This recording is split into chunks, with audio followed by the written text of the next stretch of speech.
Hi, I'm Joshua Dowling from Sydney, Australia, and you're watching the Watercraft Journal.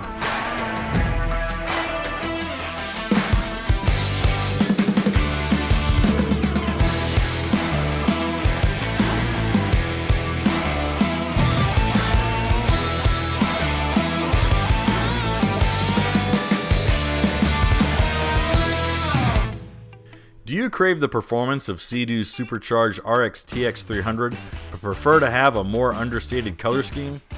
Then the luxurious 2020 Seadoo GTX Limited 300 could be just the ticket. The GTX series has the same innovative hull, now in its third year of production, as the RX TX 300, Fish Pro, and Wake Pro 230, which also means it has the same genius, easy-to-access front storage area, plenty of knee room for the operator, and a large rear deck to fit accessories such as a cooler, gas caddy, and fishing accessories. In the US, the range starts with a non-supercharged GTX producing 170 horsepower. It's priced at $12,999. The supercharged GTX producing 230 horsepower comes in at $13,999 before climbing to the supercharged 1.6-liter GTX Limited producing 230 horsepower at $16,199. And of course, the flagship GTX Limited 300 comes in at $17,199, as you see tested here, which has the same 300 horsepower supercharged engine as the Performance RX TX 300 and the RX PX 300. All US prices exclude trailer registration and taxes. In Australia, where this GTX Limited 300 was tested, the GTX range is streamlined to just 3 models. The GTX 170 at $18,799, the GTX 230 at $20,799, and the GTX Limited 300 at $26,499. But all Australian prices exclude trailer and registration, but include the taxes. By comparison, the GTX RX TX 300 cost $26,399 in Australia, just $100 less. The Seadoo GTX Limited 300 had minor model year changes between 2019 and 2020, such as the standard fitment of the 70-liter or 18.5-gallon fuel tank from the Fish Pro and a mildly redesigned color and trim combination. In fact, all ST3 platform runabouts got the same 18.5-gallon tank from the Fish Pro. For this year's model, the GTX Limited 300 maintains its silver, Seadoo likes to call it liquid gray, upper deck and hull, but the seats have a smaller flash of blue and the mats are dark gray rather than tan. The only performance difference between the GTX 300 and the RX TX 300 is the lack of launch control and the sporty responses.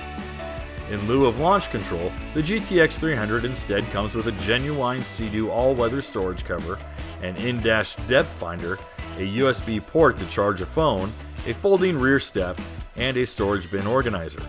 But if you really want launch control, there is a little-known Ski and X package module that installs a launch and towing mode that helps the GTX Limited 300 make the perfect takeoff from a choice of presets. Once installed, you press both the north and south buttons simultaneously on the left keypad to engage launch mode, and then bang, off you go.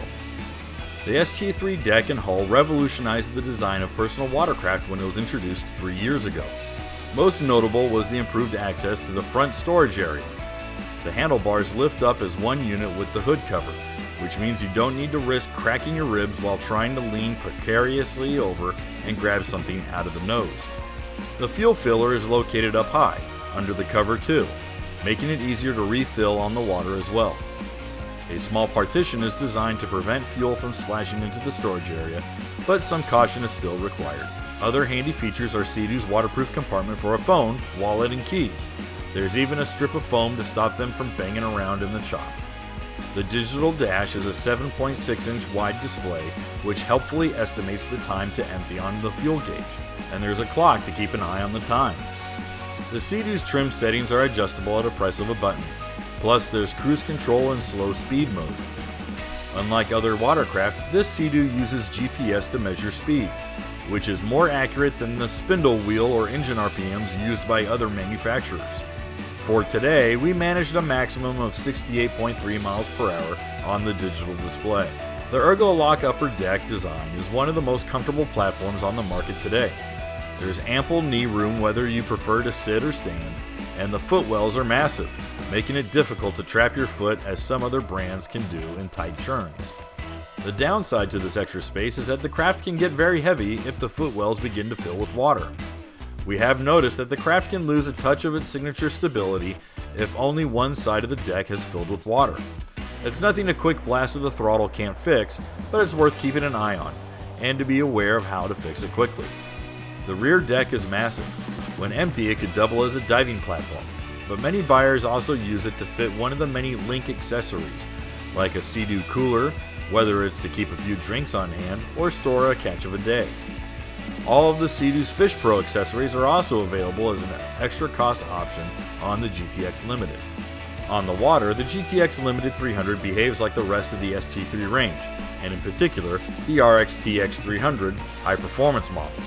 The GTX Limited, and the RX-TX to a degree, feels like the trim is naturally set a little bit higher than other watercraft, even when in neutral or with the nose pointed down. This in turn favors the hull's prominent knife-like keel. At low speeds, this doesn't pose a problem, but when under throttle, the bow tends to wander left and right, predominantly in rougher water. The ST3 has zero trouble blowing straight through a cresting wave, but when facing a field of cross-chop, you'll feel the Sea-Doo struggle to keep a straight line, that is, without a lot of rider input through the handlebars.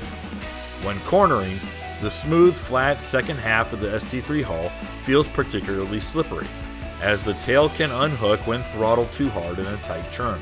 This attribute is common for smaller, more playful runabouts, like say a Spark or a GTI, but not for a full-size big horsepower machine like the GTX Limited 300.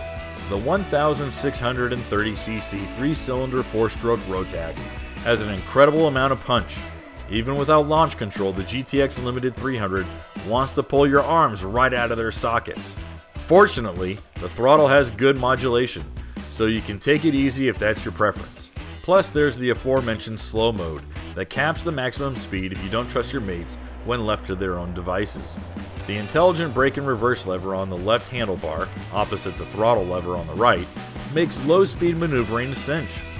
Unlike Yamaha's ride system, Sea-Doo's IBR requires both triggers to be operated in unison to properly reverse, maneuver through a tight dock space, or come to an abrupt stop from a fast clip. Sea-Doo still claims best-in-class braking performance, bringing this 849-pound three-seater to a halt twice as fast or in half the distance as the competition. In addition to the added storage bin organizer, USB port, depth finder and cover, one major bit of standard equipment for the GTX Limited 300 is the BRP Premium Sound System. Featuring 60 watts of Bluetooth-controlled 100% waterproof ear thumping action, Sea-Doo's foray into watercraft audio is still one of its best innovations. To sum up, the 2020 Sea-Doo GTX Limited 300 is an awesome top-end watercraft that has all the performance to match its luxurious image. Looking like a top-end performance sedan with the power to match, this one would look right at home in a marina right next to million-dollar yachts or tearing across the lake at full speed.